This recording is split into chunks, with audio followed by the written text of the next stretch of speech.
Right. Good afternoon, everyone. I hope you had a good morning.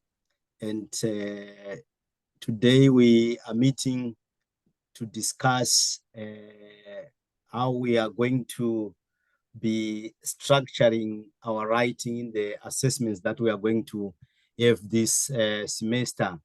I want to start by introducing myself. My name is Johannes Maronda. I am an academic writing tutor. And my email is shown on the screen there. If you are not able to see the screen, please let me know and we see what we can do. So I want to start this session by sharing the session objectives. Right.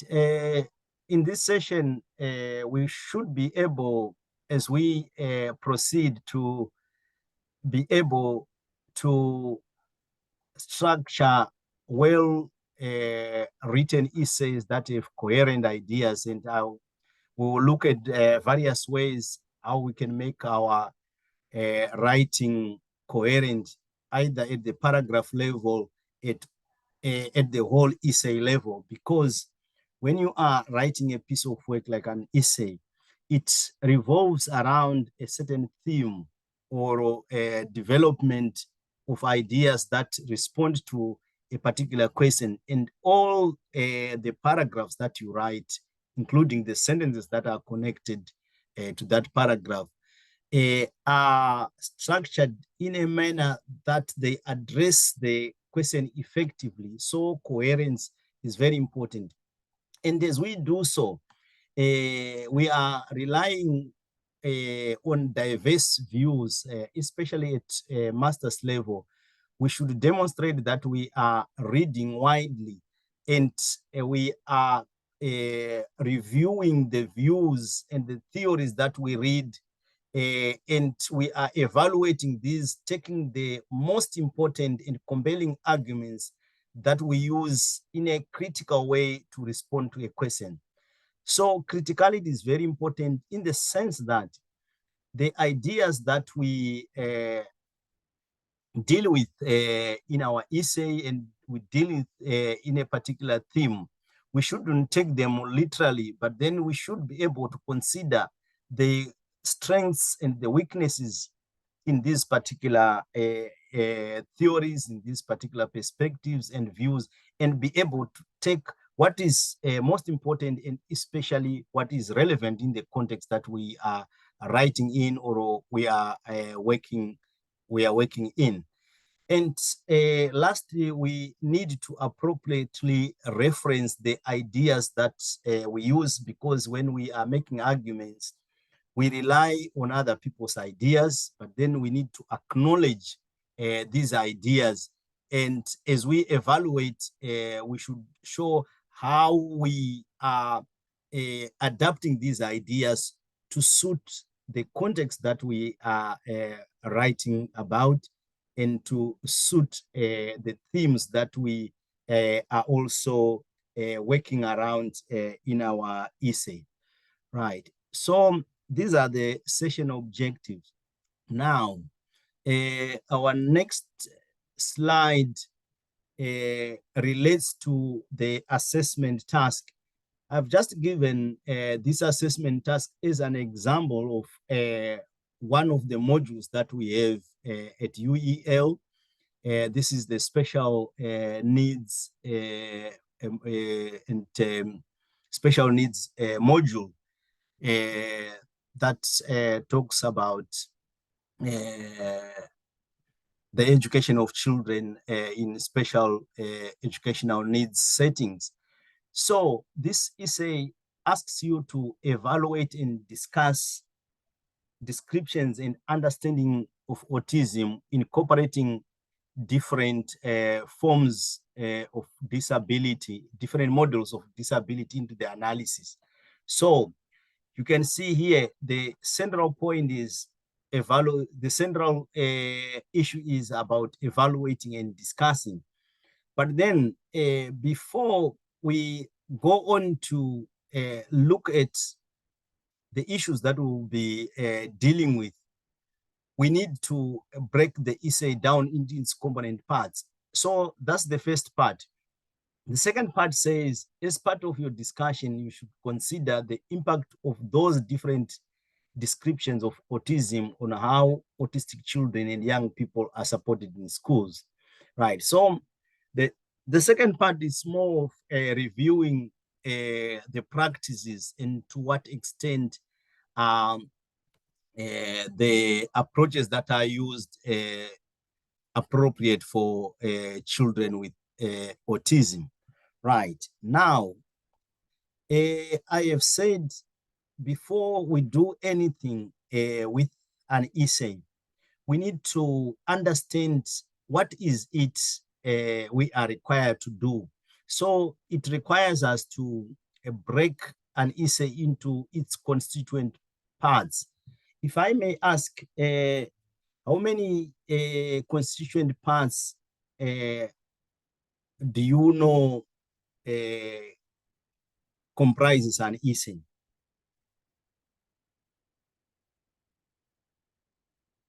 If I can get a response from the students, you can type your answer in the chat box or just simply contribute, because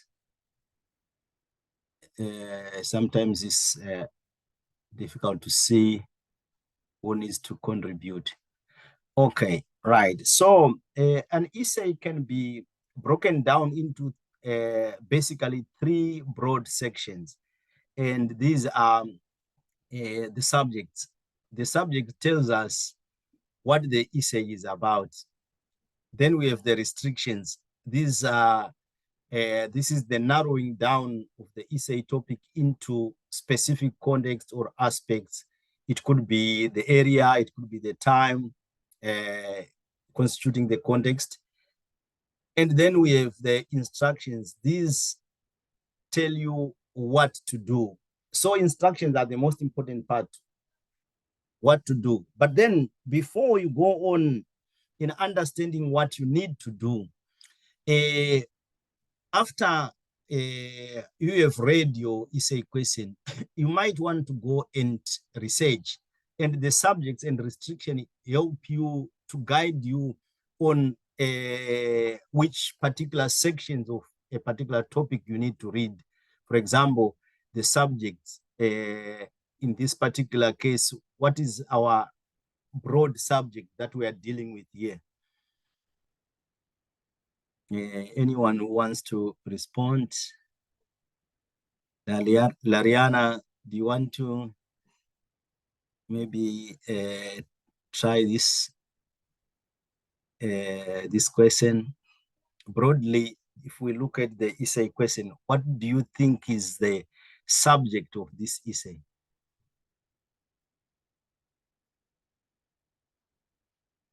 Okay, right. Okay, so can you hear me?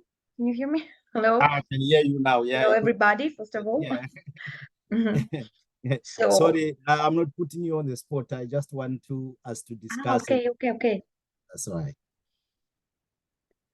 As I understand, the subject is autism, of course. Yeah, great. Yeah. That's it. Yeah.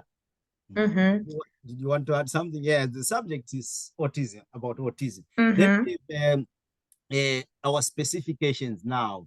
That means when you are looking at autism, right? Right. So if you go to the library, you pick a book, it's about autism, but then you can't read the whole book. Of course. You need the specifications to guide you. What aspects of autism are you looking at? So those are our specifications. Yes, the different models. Yeah. The different models of. Yeah, the different models. Yeah. So you are looking at autism, but then in this, you are looking also at different models of autism, right? What else are we looking at at the specifications? The last part is about how these children can be supported in schools. Yeah, so we are looking at strategies. Yeah, so we also look at the different descriptions of autism. Yeah, and another aspect is how are children supported in in schools. So those are the particular specifications. What about our instruction words here? Instruction, I think it's the main verb, like evaluate and discuss. Yeah, very good. It's the verbs. I like the how you have particularized the word is the determinant, is the main determinant, because once you know it's the verbs, then in your essay you are looking for the action words. What am I instructed to do? Evaluate and discuss. Right. We are going to be looking at So here we'll right. So here I've put this is just a repetition. Right. So now evaluate and discuss. Here are some definitions of these words we have described, discuss, explain, criticize. Right. Do we have evaluate here? Right. Sorry. Right. I need to go back. Right. So when we are evaluating, what are we doing briefly? Yes, we have evaluate here. Yeah, and we have discussed. Great. Yeah, I thought I had missed these terms. Yeah. So when you are evaluating, we are discussing the importance or value of something. Yeah, we are making a judgment. And when you are discussing, it's an examination in detail. We are looking at the arguments and we are sifting these arguments. We are debating. We are giving reasons for and against. But in any case, any essay at master's level, even if it doesn't directly say discuss and evaluate, but these are key skills that you would need to do in any way, because if you are critically looking at the issues, that means you need to discuss, you need to evaluate. So those are the meanings. And again, the other meanings that I have put on the table. We won't bother ourselves with those at this stage, but then they can help to enrich your own understanding of the issues, and you can look at those at a later stage. Right. Now, let's look at, we have managed to isolate the key elements, especially the subject and specification. And now we know which section of the library we are going to look at. We are looking at autism, but then when we look at autism, we are looking at also different models of disability. We are looking at the descriptions of how autism is described. We are looking at how it is managed in schools. So yeah, it's quite a number of themes. So as you read, you need to be very targeted, because you can spend a lot of time backing the wrong tree. So what you need to do is isolate those key elements. If possible, write them down. These are the key elements that I'm looking at. And when you go then to research, let's say you are looking at models of disability, you go on, you pick, say, 5 sources that look at models of a disability. What are the points of agreement between the experts who write about models of disability? What are the disagreements? And you evaluate on your own, which are the most compelling arguments here. What do I need to take for my essay? So it is important that you focus more on the arguments that are presented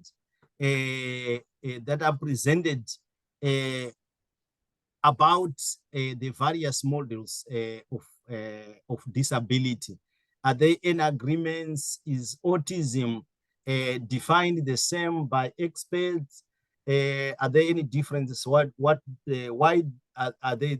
Why do we have these differences? And you go on to the next theme, and you combine rich information and data on each of those themes, and that information will help you to adopt a certain position with regards to the question, because as you read and discuss, you are formulating your own thoughts, you are evaluating what the writers are saying, and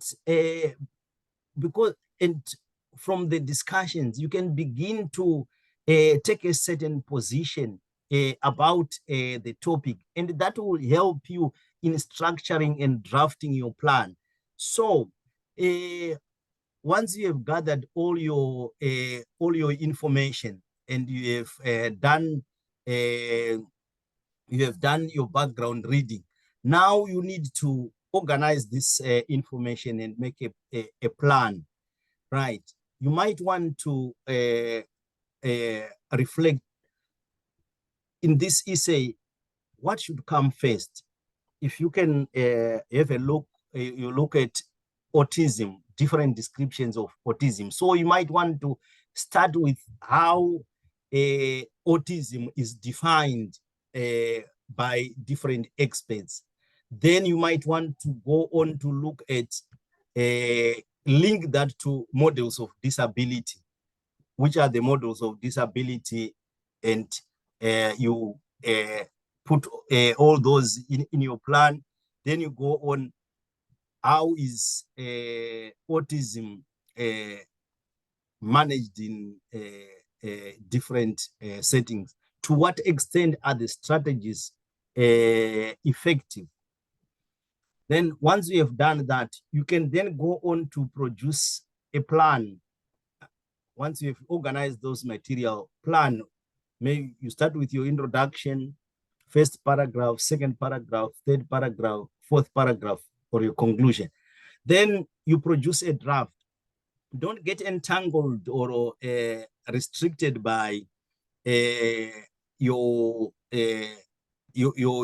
plan. You can just use it as a rough guide from the beginning and start writing what comes to mind. At that stage, don't worry so much about grammar. Don't worry so much about the coherence of ideas. You will do that at a later stage, because then if you start limiting yourself by thinking, oh, the grammar is not correct here, that also limits the flow of ideas. Simply write the essay, even if you start writing without reorganizing the ideas. You can then do that at a later stage. So once you have drafted a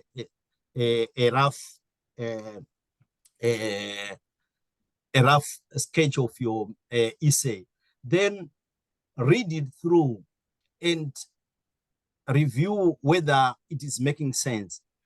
From the rough draft, you can begin to see how I think it is important that I put this idea first, this second, this on the third paragraph, because then from the flow of ideas, you can begin to see the connection. So reorganize the paragraphs first, then you can go on to look at the grammar.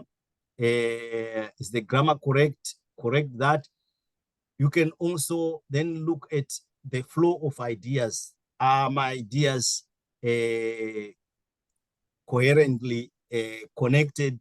If not, there are ways how you can reorganize that. We'll talk about that in the later stages of this discussion. Then once you have produced the draft, what you can do then, at UEL, we have what is called my feedback. You can upload your draft on my feedback, and it will be looked by staff, and they will return it within 36 hours.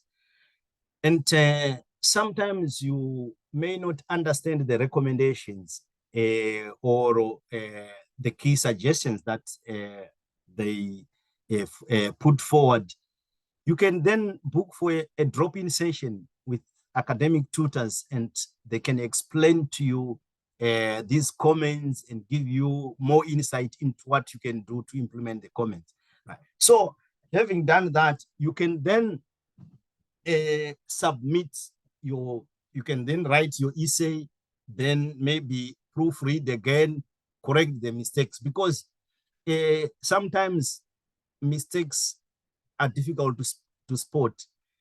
You can read first time and sometimes skip your own mistakes, but then you read fourth time, fifth time, then you see, there are mistakes there. But then the most important thing is, after you have written the draft, leave it for a day or two, then go back to the draft and read again. You are likely to find more mistakes, because if you try to proofread after you have read, you are likely to skip many of the mistakes you would have made. Right. So that's the planning stage. Are there any questions so far, or any clarifications you might want me to make about how you prepare for the essay, how you analyze it, how you look for materials from the library, either online or if you go to the library physically? But before maybe you ask a question or respond, it might be important for me to point out that when you are looking for the sources in the library, look for the latest publications, and if possible, look for journal articles that deal with this topic, and especially the specialized aspects, those specifications. Look for the latest journals that deal with the latest evidence on the particular themes that you are dealing with. Right. At this point, I open the session for some questions, if you need to ask me questions. Yes, may I have a question, please? My name's Eva Törzsek-Connolly. Yeah, glad to know you. Go ahead, please. Good afternoon, everybody, and happy to be here. It just occurred to me that on that stage, when I contrast the different literature, the different reference, is there a place there for my own opinion as well? But not, it's rather not. It's just to contrast the different references. Yeah, very keep good my question. opinion for myself. Thank you. Yeah, very good question. Your opinion is not your opinion as a person, but then it's because we'll deal with that, because when you begin to write, you are looking at the various views or perspectives to a particular issue. And out of that, you begin to identify certain strengths. So yes, out of those strengths or weaknesses, you might say this position is more compelling or more appropriate in addressing this particular issue. So that's an opinion, but it's born out of a consideration of the issues and out of the evidence. So we call it evaluation. You are evaluating and reaching a conclusion. So it's your voice. This voice comes out of evidence that is available. So your opinion, yes, it's not a personal opinion, but it's an objective opinion based on a consideration of the issues at hand. Does that answer your question? Yes, understood. Thank you very much. It's much more clear now what to do with my own because opinion. I might want to comment to say you are not offering a personal opinion that is motivated by a preference to an issue or a preference to a perspective without solid reasons. But then you are using evidence that you are arguing within your paragraph to reach that personal position. Yes, and it all needs to be referenced all the time. Yeah, you reference the views, but then when you come to analysis, because then you are dealing with those views, you are evaluating, you might not need to reference that, because then, but you might want to refer to the authors, the ideas advanced by Piaget are more compelling or are convincing, because then you go on. Yes, you would reference, but then not strictly referencing because when you are evaluating, you are giving your own input, but then it depends with how you contextualize the particular thought you are talking about. Yeah, I'll give you some examples later. Understood. Thank you very much. And another question, if I may, just yeah, you're free to ask. Referring to this section, that for a 5,000 words essay, what is your well, not opinion or professional opinion, really, or experience, that is there a right amount of reference that needs to be used, or is that can be used with a good proportion? I mean, I can either underdo it or overdo it, and that's why I'm asking whether there is a right amount of articles that should be used for a good 5,000 words article.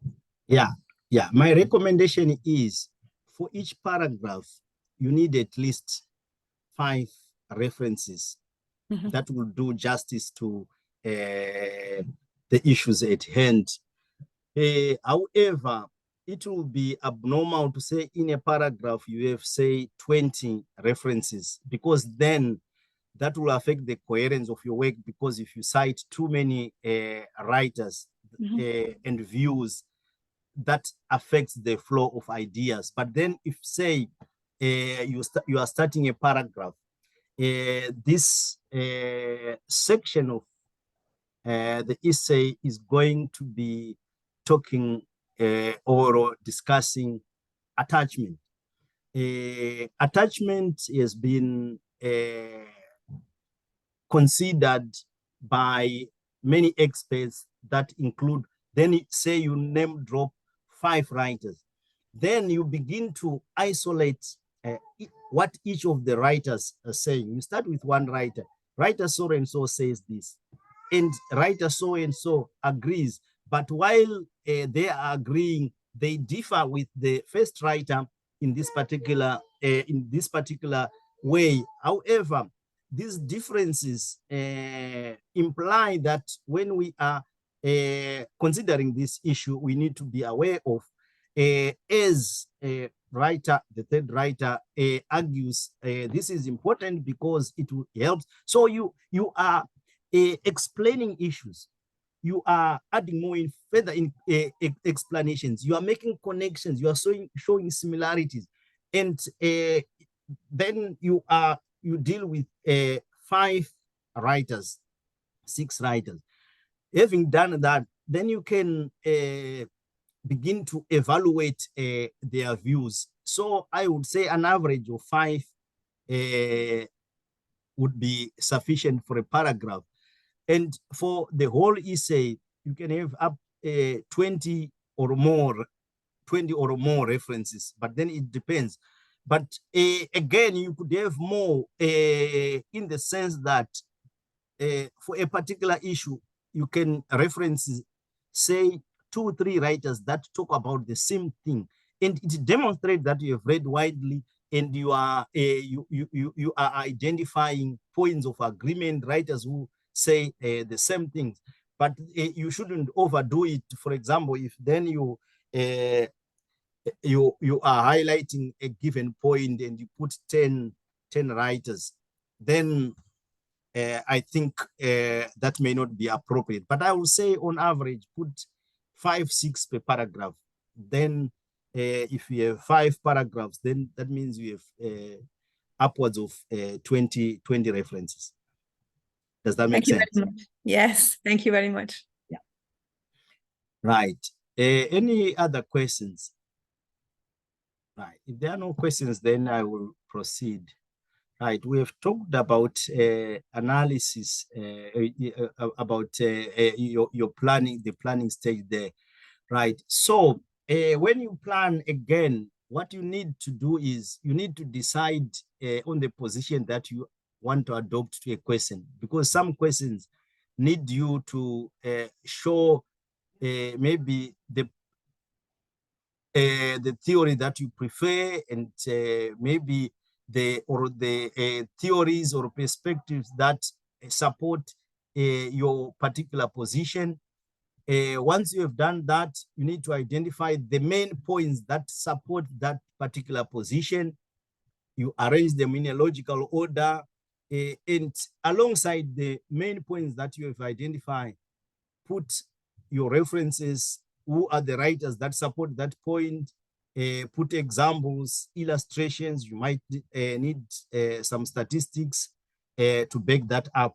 Then you produce your rough draft. Now, let's get on to essay structuring. Right, we start with an introduction. At master's level, most of the essays are around 5,000 words. And your introduction could be a third. In fact, it should be a third of the whole word length, which means in a 5,000 word essay, you are working around 500 words, plus or minus. And here, what you are doing in the introduction, you are stating the main issues that you will be talking about in the essay. You are outlining the main arguments that are relevant to this particular essay. Why are these arguments important? And you are also looking at the main similarities of ideas. You are talking of differences. If they are, say, terms that you think might need defining in the introduction, you could do that. Alternatively, if you think it might be cumbersome to start defining terms in the introduction, do that immediately after the introduction. So you could set the main issues, but then immediately after you have introduced, define the key terms as a way of giving context and clarity to the issues that you'll be dealing with. And if possible, in the introduction, put a thesis statement. A thesis statement is the argument that you are going to rely on, or the position that you are going to take with regards to the particular essay question.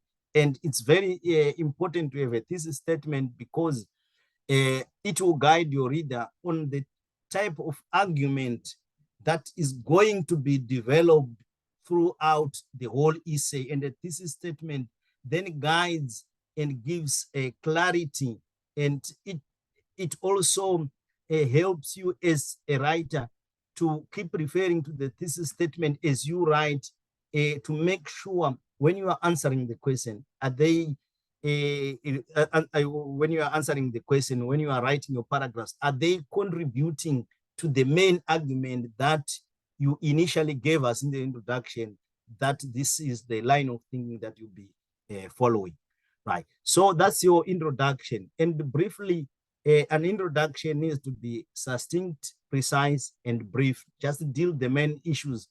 It's not very important to give explanations in the introduction, because the explanations will come later, because you are simply dealing with the main issues, but make sure they are clear enough.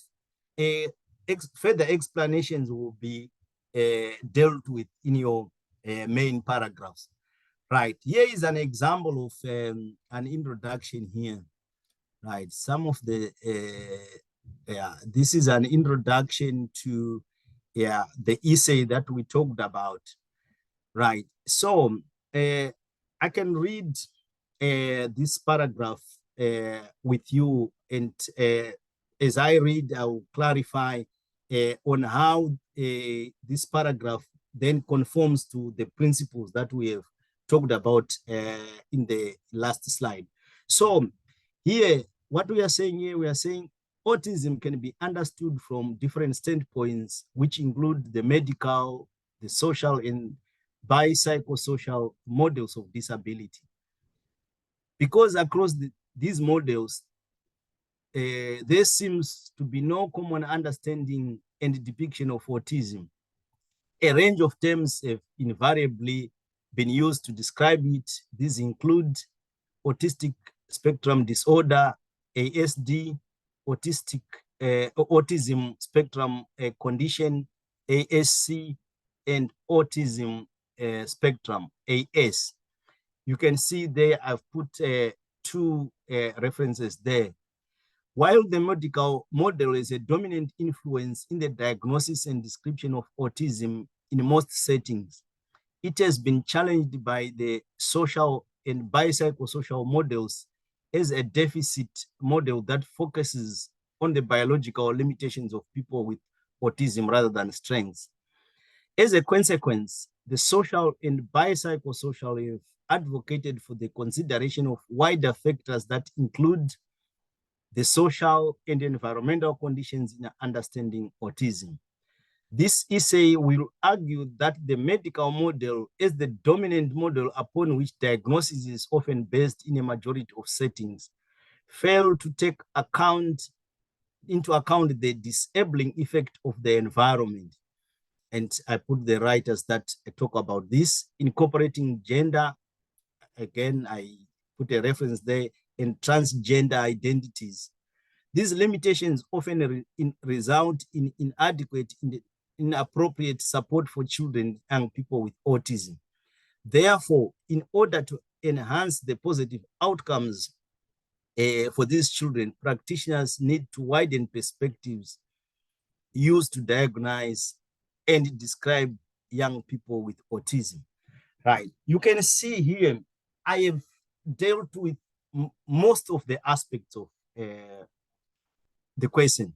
I've dealt with the different understanding of autism, the different perspective. I have done the models of autism. I have also explained what the agreements and disagreements. So you can see this essay will revolve around the medical model, how the medical model defines autism, but then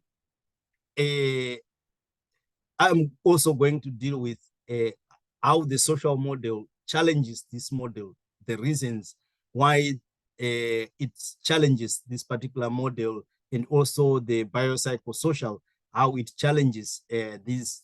So these are the main issues.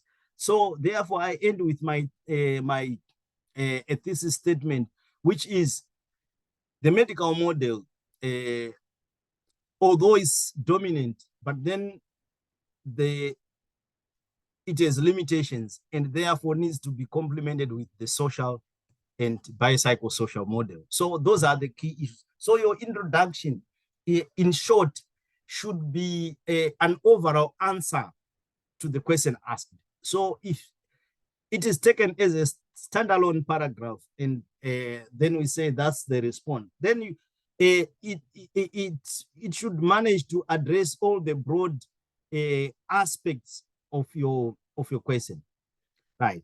So that's our introduction. Now we go on to the main paragraphs. So the main paragraphs are going then to develop the arguments that we have highlighted in the introduction, and especially dwell on the thesis statement to demonstrate that although the psychological model is useful, and these are the main arguments of psychological model, however, we also need to look at things like environmental factors. We need to look at gender. We need to look at transgender and take this concept on board when we are looking at autism, right? So now when we develop our paragraphs, we could use a framework which is known as PIL. It's a very useful framework because it makes your writing more targeted by starting with a statement of your main claim. You start by making a claim.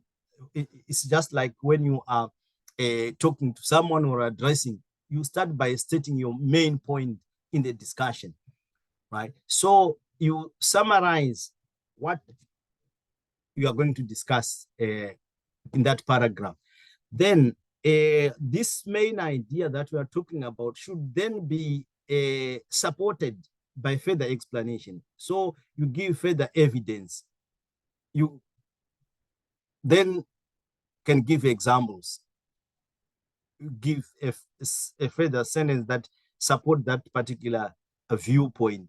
Then you might want to give some differences within that paragraph or a different opinion, or alternatively, you could leave the differences in thought to the next paragraph. So when you are looking at these ideas, then you might need to be very critical. You are looking at what the writers are saying, but then look at the differences in thought, then evaluate to what extent are the views that are being propagated by these writers, to what extent are they useful in practice, in the different contexts that you work with, and you end by a conclusion. So that Peel framework enables you to advance arguments that are coherent,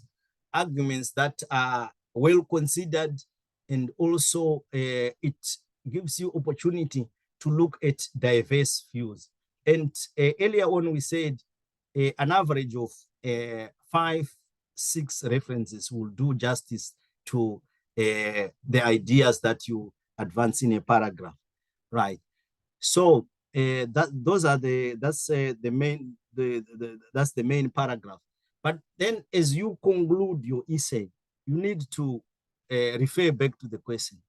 For example, you could end by saying, this discussion focused on the different understanding of autism. It looked autism from a psychological, social, and biopsychosocial perspectives. The essay is argued that while there are different perspectives that could be used in understanding autism, currently the psychological model is the dominant model that is used. However, its limitations have been shown to be a lack of incorporation of environmental factors, a lack of consideration of important issues like gender, transgender, and other variables that are found within autistic children. Therefore, it has been argued that when dealing with autistic children, we need to widen our own definitions by looking at various variables that affect autistic children, like gender, transgender, and environmental factors.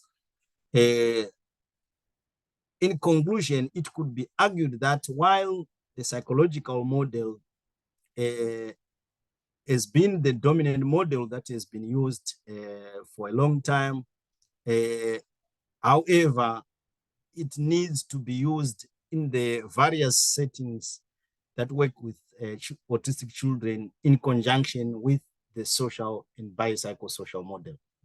So you can see there's a clarity there to say, even though the psychological model is mainly the accepted model, or that is widely used in various settings, however, there are limitations, and these limitations require us to broaden our views and understanding of how autism is described and how it is managed, right? So that's the conclusion. So basically, we've dealt with the introduction, the main paragraphs, and we looked at the conclusion. And you can see all those aspects of your essay should not contradict each other, but then develop and argue around your thesis statement. Are there any questions at this stage? I'll be happy to. Yes, please. Yeah. I have a question. Okay. Yeah. When we were talking about the paragraph structure, yeah, you mentioned this Peel. Yeah, Peel framework. Yeah. Structure. Yes, and I wanted to ask you what it's meant with evidence.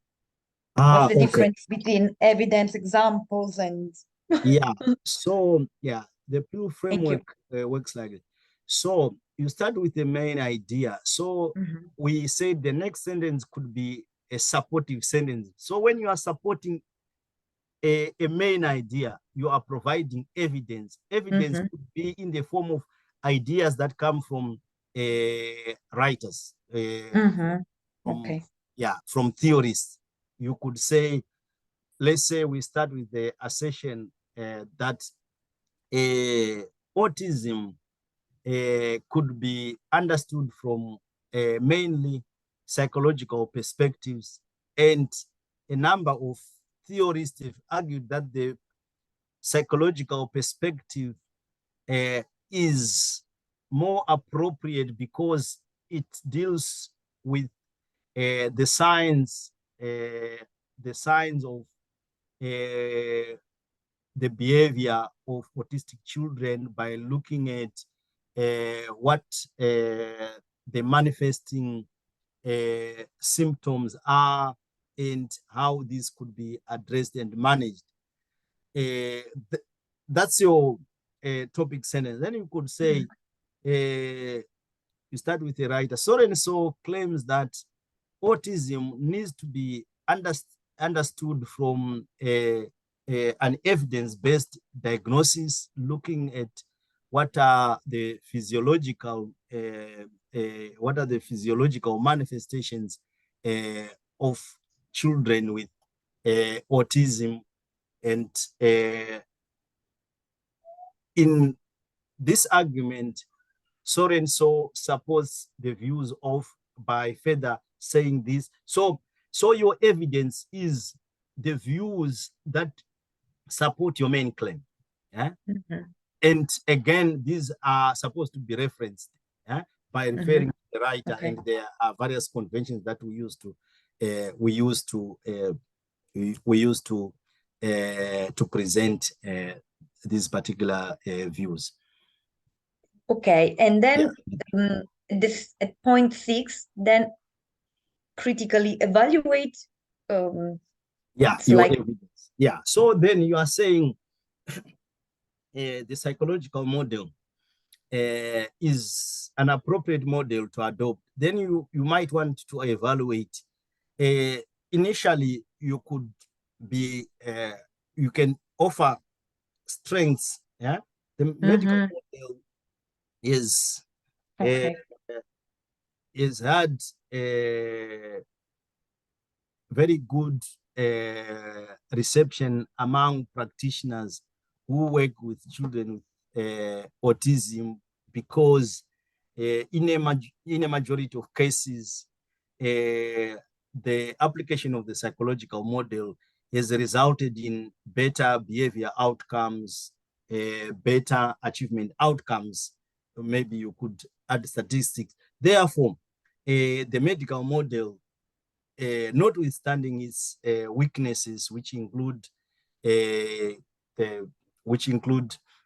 an oversight of environmental factors, or lack of consideration of gender and transgender aspects of autistic children, it is still one of the best methods to describe and manage autism.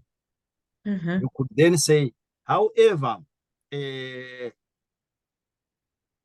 as indicated above, there are other variables that needs to be understood. And the next section is going to look at how the social model challenges the psychological model, and advocates for the consideration of environmental factors. You conclude, you have demonstrated that it is useful, but also you have demonstrated that there are other experts who contest the use of the medical model, but then is still a valuable and appropriate model to use.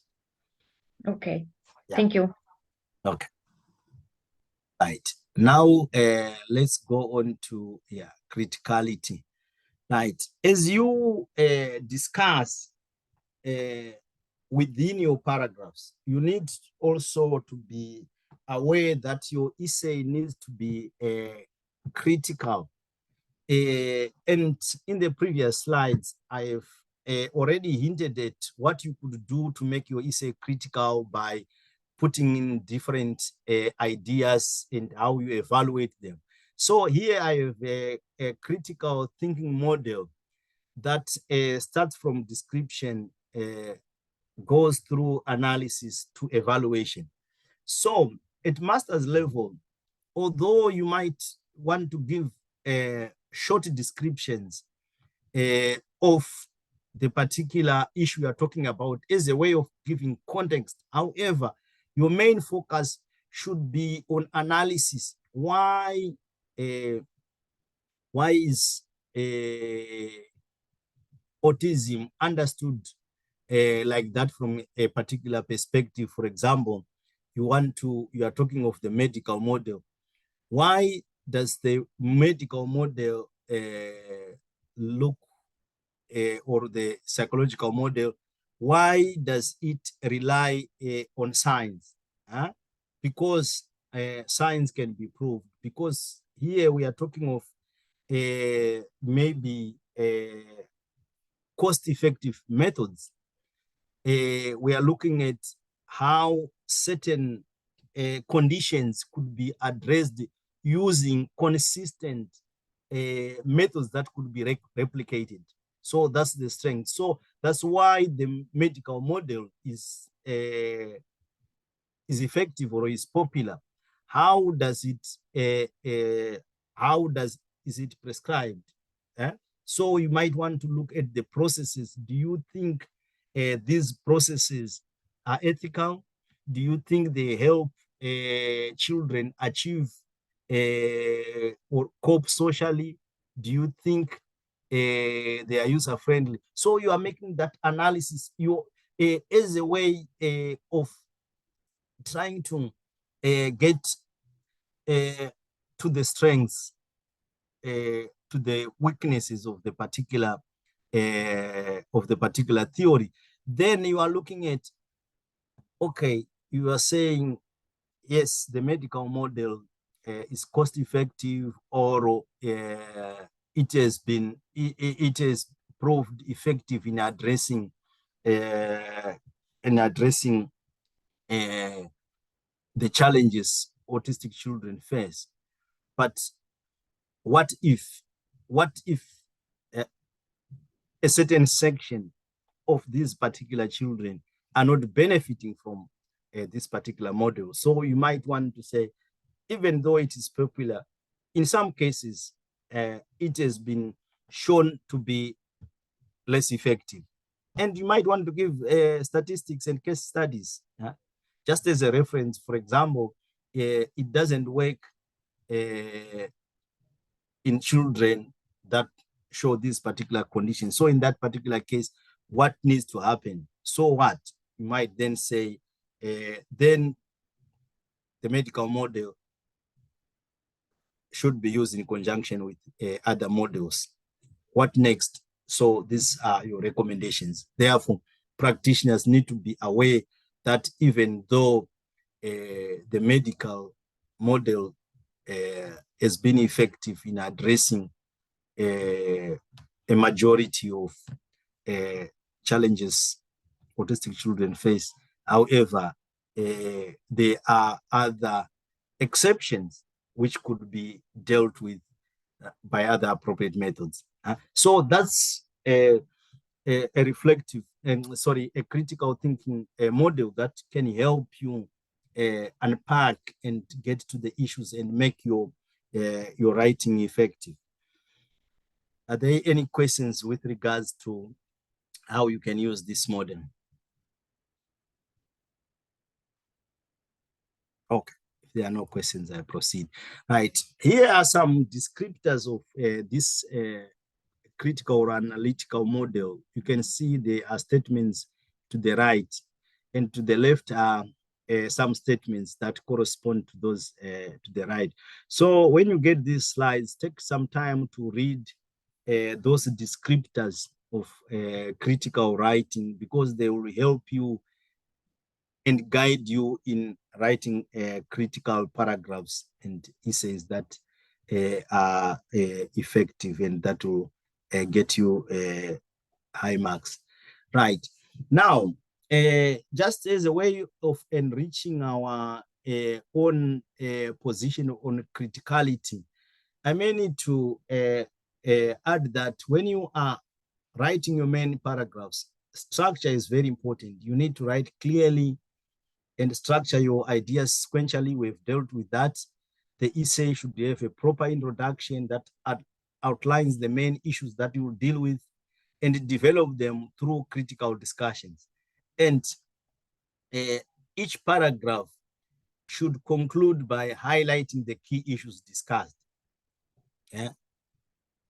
The conclusion is not only restricted to the last paragraph. Each paragraph should end up by taking a position, yeah, on the particular issue that is discussed. So it's like a conclusion to that paragraph. And when you are examining the issues in an essay, you need to select the most important theoretical perspectives, and again, you examine them in detail as we discussed above. You are looking at the theories and perspectives that are important in that particular context. And of course, each paragraph should deal with one particular issue or theme. And as you do so, you are providing reasons, alternative arguments, and you are weighing up the evidence to support the position that you are adopting. And you want to demonstrate maybe differences in perspective and why these differences have come about. Some differences could arise because writers are writing in different contexts, or it could be differences in perception on the issue, or just approaches because scholars come from different philosophical backgrounds and they could differ because of that. So be aware of these differences. And as you analyze the issues, make sure you are making fair and balanced judgments and conclusions. And you are not simply adopting a position because of a preference that is not backed by evidence that is available. And as you conclude, having given us your analysis, evaluation, you need then, as you end the paragraph, summarize the main arguments and evidence. And also at the end of the essay, you should have a whole paragraph devoted to a conclusion where you state the main issues. You are then reviewing the arguments that you have used to reach a final conclusion. And within the paragraphs and outside the paragraphs, make sure you are signposting, you are linking, not only linking the ideas across the paragraphs, but you are also linking even within the paragraphs by the use of discourse markers, connectives, and conjunction, because then this will make your writing coherent, effective, and more convincing. And as you do that, you draw together the judgments and make an overall conclusion to show that you have made a well-considered, you have taken a well-considered position out of an evaluation of different sorts of ideas within the essay. Right. How do we signpost?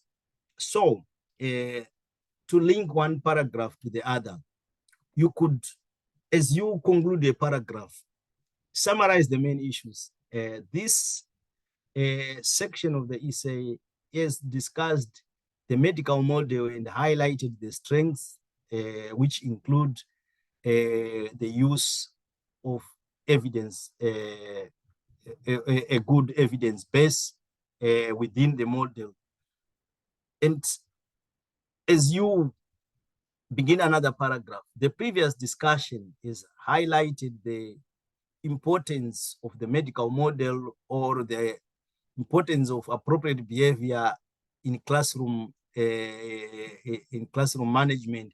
This section seeks to discuss how this could be maximized to promote active participation, or this section now discusses the social model and makes a challenge to the medical model. So that signposting is very important, because then it gives a proper linkage to ideas and gives your readers the opportunity to show and to follow your arguments. And inside the paragraphs, then you are also using your discourse markers, connectives, and conjunction, words like however, alternatively, further to this. And these are the particular instances that you may use them. For example, to indicate the next step, you could say, then, as said before. Illustration, you are giving examples here. For instance, for example, in this case, and to show contrast of ideas, say you have argued for one particular position, and you want to show differences in thinking. While this is useful, however, practitioners should consider this. While this is useful, nevertheless, there are other views that challenge this particular position. On the contrary, other scholars have come up with alternative thinking around this issue, and where you want to extend a particular idea. In addition, similarly, for example, you are expanding upon your topic sentence. You have given what one writer has written to support that particular claim that you have made. Then you can say, in addition, so and so agrees with this. Similarly, so and so has supported this particular view. You can see it then gives you a proper coherence and a proper line of thinking that can be easy to follow. And as you conclude your paragraph, as a result, therefore, consequently, you are giving a scope for the next steps. What the implications of these ideas? What do they mean in practice? Right. So that's how you can link your ideas. And again, another important aspect when you are making your discussions is as you evaluate and analyze, you are making judgments, and we have said you need to be fair and balanced by adopting a position that is supported by compelling evidence. But then the conclusions that you are making shouldn't be treated as all that is there to that particular issue, because the conclusions that you are making, you are based them on evidence, and you are concluding in consideration of the contextual or background issues. Therefore, these should not be treated as absolute position. And as such, if they are not an absolute position, then we need then to indicate that these are conclusions that have been reached out of a consideration of the evidence, but then they could vary. The conclusions can vary if the context varies. And in this particular case, we need to use what is called hedging language or tentative language. So what tentative language tends to do, you are presenting the conclusion as conclusions that could or that may work in a particular context, but not all the time. So you could use terms like the evidence suggests that the medical model is a useful model, or there seems to be compelling evidence to conclude that while the medical model is useful, on its own, it's not sufficient to address the challenges children with autistic children face. Yeah. So this kind of language helps you to demonstrate that the arguments that you are presenting and the conclusions that you are making are only contextual and may not be the absolute truth, because in social science, the truth is not out there to be discovered, but then it depends with the arguments, it depends with the context within which the arguments are being raised and the evidence that is appropriate to support those particular conclusions. Right. Now, here is an example of a paragraph. It talks about the behaviorist theories. And you can see, even though it's supporting the use of, say, rewards in classroom settings, but you can see it relies on all sorts of arguments to highlight the different limitations that can come with providing rewards. And that's a critical position to take, even though you are supporting a particular position, but show an awareness that there are these limitations, and these limitations can result in some negative outcomes that you may not have imagined from the beginning. So when you have time, take a few minutes to read that and see. And again, here is another example, you see, and you can see there are different kinds of references, right? Let's see how many references are this in this paragraph. We have 1, 2, 3, 4 there, 5. Yeah, so you can see this paragraph is an average of five references. Yeah? So that should be enough a guide to show you how many references to use, because previously one of you asked how many references should we be using, although there's no prescribed number, but then yeah, 5, 6 will do. Right. So these are some examples. Right. I understand our session is supposed to be an hour, but however, we are dealing with quite a number of issues. So I'm not sure if you need to go, that's fine. There's no problem. This session is going to be recorded. So you will Thank you, Johannes. I mean, I think if people are happy to stay, we're very grateful to you for the thoroughness, with which you're covering this. I think it's so important. Yeah, great. Thank you. So I'm going to continue until we finish. I'm not in a hurry to go anywhere. And yeah, if you need to go, please don't feel very obliged. But it's important that if you are within the session, then you may be able to ask questions and we deal with this together. Right. So the next section is now on referencing.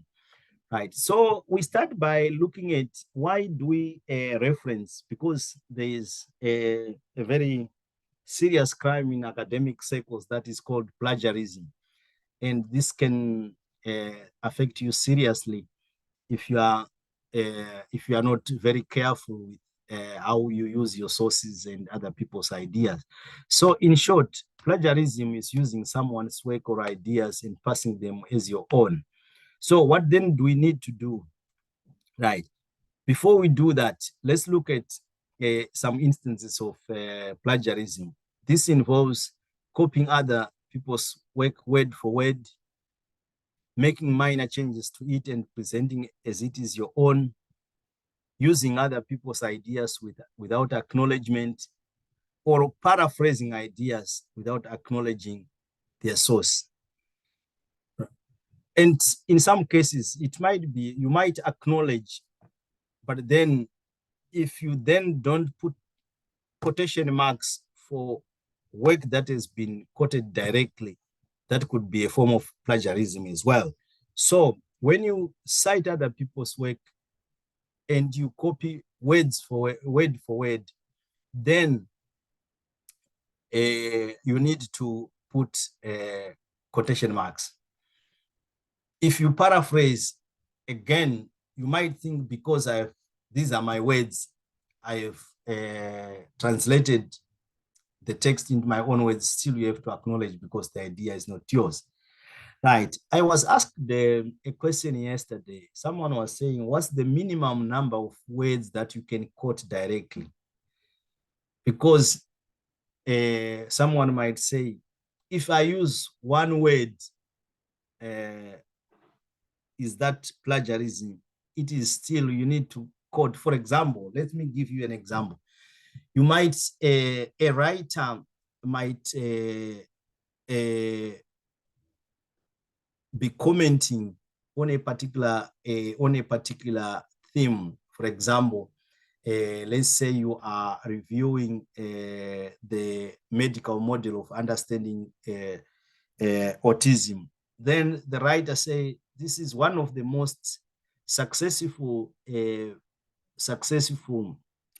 models in addressing autism. So successful is an evaluation, it's an overall evaluation of the method. So if you use the word successful and you have taken it from, you might want to put it in quotation marks because it's a key word that really gives an overall evaluation to a particular issue, right? So just to clarify some questions that arise in referencing, right? Now, yeah, you might have a statement like the one in green, right?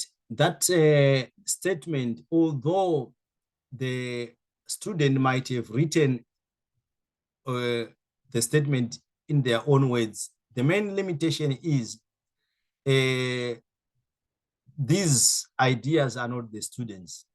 Therefore, you need to acknowledge, right? For example, here we could identify two ideas. For example, that children learn language through imitating adults, but you didn't come up with that idea. Someone did. So Skinner, 1957, quoted in Gillibrand and others, 2016. Skinner is the originator of this idea. And again, the same with the second idea, that children have an inbuilt mechanism to learn languages. That originated with Chomsky. So you need to acknowledge it as such.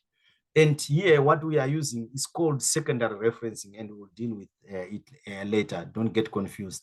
Right. Now, say you are talking about how children should be taught in schools, and you are saying children, teaching primary school children should be a process informed by theories, and you have read this. So you should acknowledge it as such. So it's either you can put the citation at the beginning, and when you put it at the beginning, it's surname, then the year of that publication where you took the idea from in brackets, and you go on. If you choose to put at the end what is called text prominent form of referencing, everything now goes in brackets. It's the surname separated by a comma in here and brackets outside. And if you have quoted directly, then you need to put the page numbers. Say here, if say you had taken this word for word from Carden, it will be Carden, open bracket, 2019, comma, P dot, page 20, P20. to say page 20. And again, even if you put at the end, still after the year, you need to put a comma p.20 to indicate that you have taken it from page 20. So that's for single authors. For say 2 authors, both of them need to be the surnames of both authors need to be listed. For 3 authors, you list all the 3, but from 4 or more authors or editors, then you can begin using et al.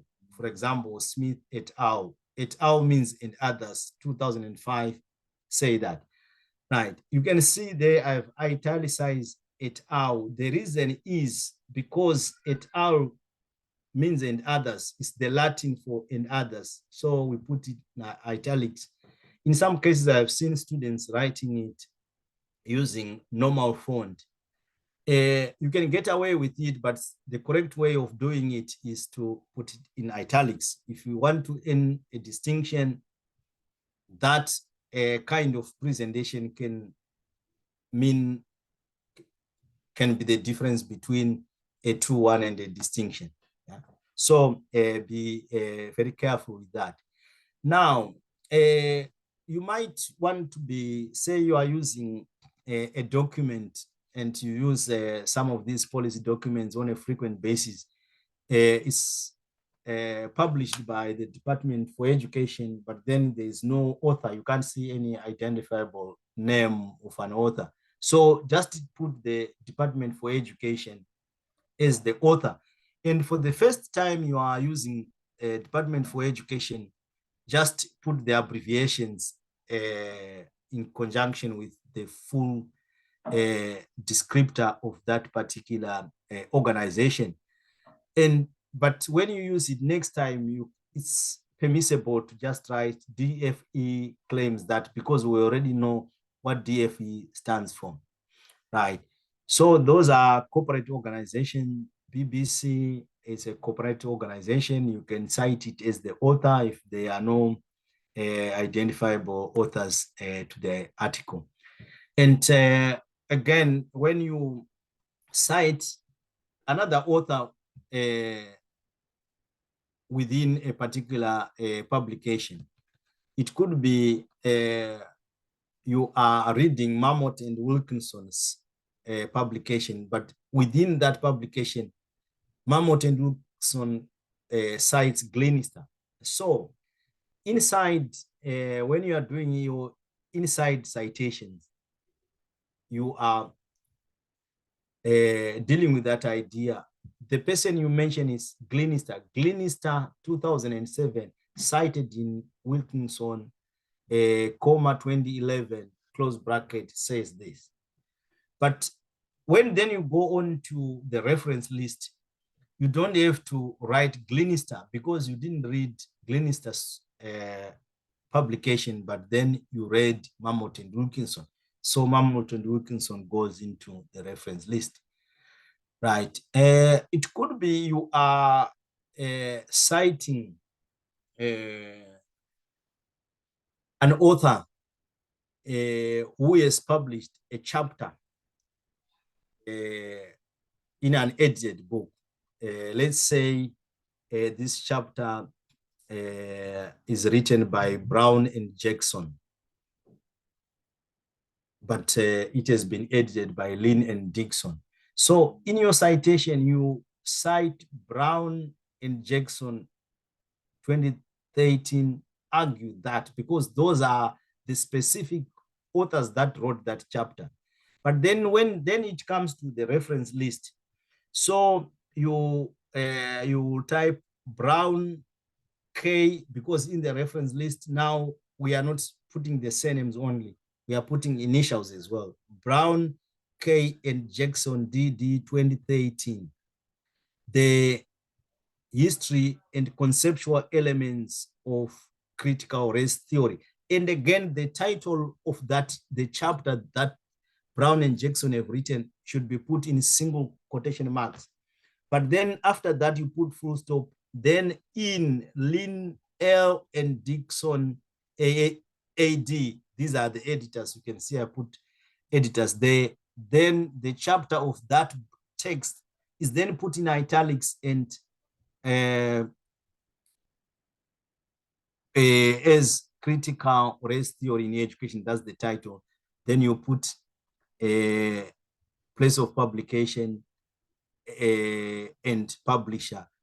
Again, then because you have taken the ideas from a specific chapter, as in a journal, then you need to put the page numbers PP 9 to 22. And some might say, after the publication town, the Abington, normally you would see, in some cases, we put 2 dots, a colony, and you put, yeah. So both presentations are acceptable, right? So that's your ideas that come from a chapter in an edited book.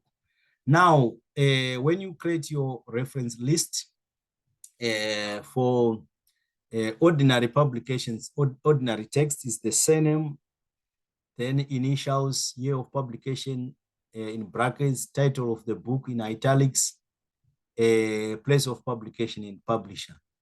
For journals, it is the author surname and initials, place of publication in brackets, title of the article, then name of the journal in italics, and the title of the article goes in single quotation marks.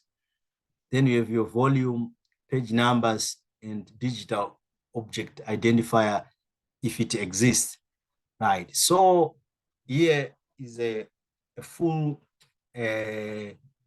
list of an example of a reference. You can see the differences between this would be a textbook, right? Except that here, the only limitation is my italics have gone, because sometimes when you import a document, italics can go, yeah, you can lose them. So in this particular case, a case study in social research need to be in italics. And here in the second publication, what needs to go in italics is the International Journal for Higher Education. Then here, what goes in italics is case study research in educational settings. Yeah, so that's how you arrange your reference list. And as you do so, you need to arrange them in alphabetical order of the surname of the authors. Right, are there any questions about referencing? Anything burning you might want to ask? Yes, I just want to have a clarification. Yeah. You said that when we quote direct words, we need, of course, to reference it, Yeah. and to specify the pages. Yeah. Shall we do it in the reference list or on a note, in a note on footer? Sorry. Yeah. So where you are putting the page numbers is within the text when you in text citation. Yeah. For example, Okay. Say, Piaget, Mm-hmm. open bracket 2019 or 1957, comma, page 13, close bracket, argues, then you take the direct quote, open open quotation mark, and when you end, you close. You have already put the page because you are quoting directly. So it's inside the text. The pages don't need to appear in the reference list, except if you are using a chapter in a published book, as I've shown you before, or it is a journal. Or a journal. Yeah. Okay, thank you. Yeah. Any other questions?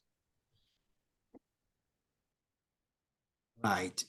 So if there are no questions, I'm going to share with you some useful websites here. The Manchester Phrase Bank is useful for the terms that we were using, the discourse markers, how you signpost ideas, the terms that you want to use when you are making critical evaluation, and cite them right online. This is where you can, if say you don't have access to immediate support, you can go to that site and look through the issue that you are having, because it will have most of the questions that you have are answered inside them, right? And of course, it is a section where it gives explanations of the important referencing issues. And if you need to reach the academic writing support team, if you go on to the UEL website, you will see a title like that, student links, is there on every page that you open. So you click on it, the second link says study skills. In some cases, it can say academic tutoring. If you click on it, you will land on a page like this. So the first link is my feedback. That's where you can drop your assignment for it to be checked. And the last link with a red circle outside, that's where you can book your drop-ins. And the middle links take you to either maths and statistics and writing resources. You can see there's writing and referencing there, then study skills. Right. And that's my feedback. We've talked about my feedback, and it's a very useful facility that you can use to have your assignments checked. Right. This brings us to the end of all the issues that I wanted to share with you. And I again give you another opportunity to ask any question that you might think is relevant to the discussion that we had this afternoon.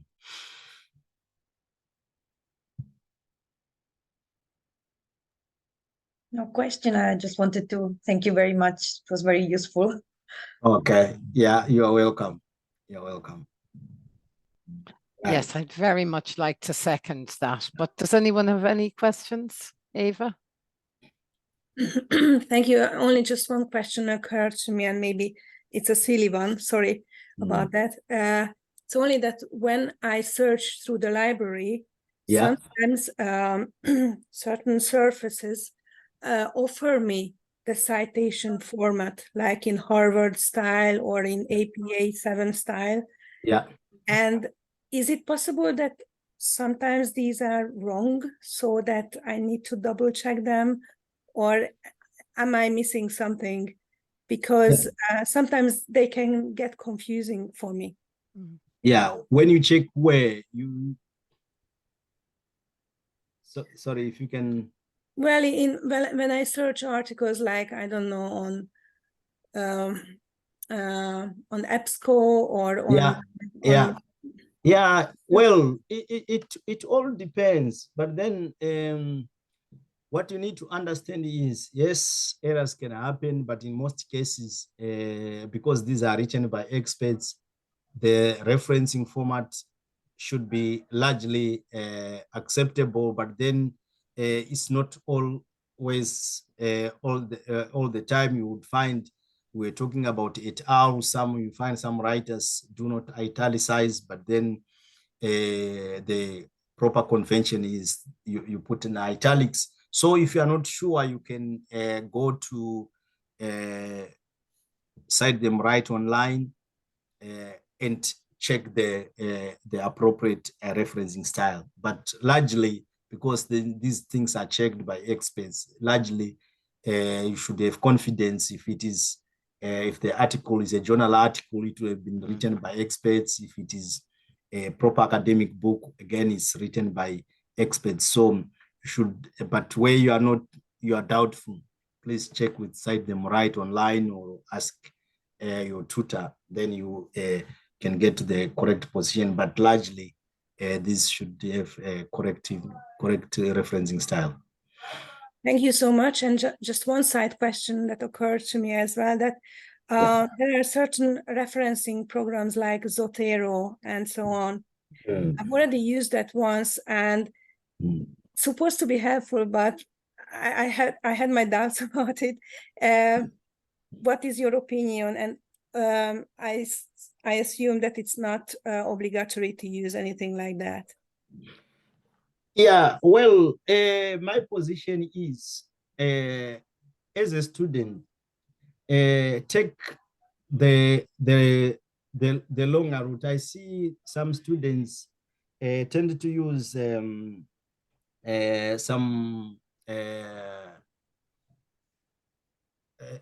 facilities that sort the references for them, but then what's the point? Because what you want is you want to learn, because the information that you acquire through learning, then you can use it. But then if you have a facility doing the references for yourself, then it means you are not learning anything. You are just doing this to tick the box, to make a fulfillment of certain requirements.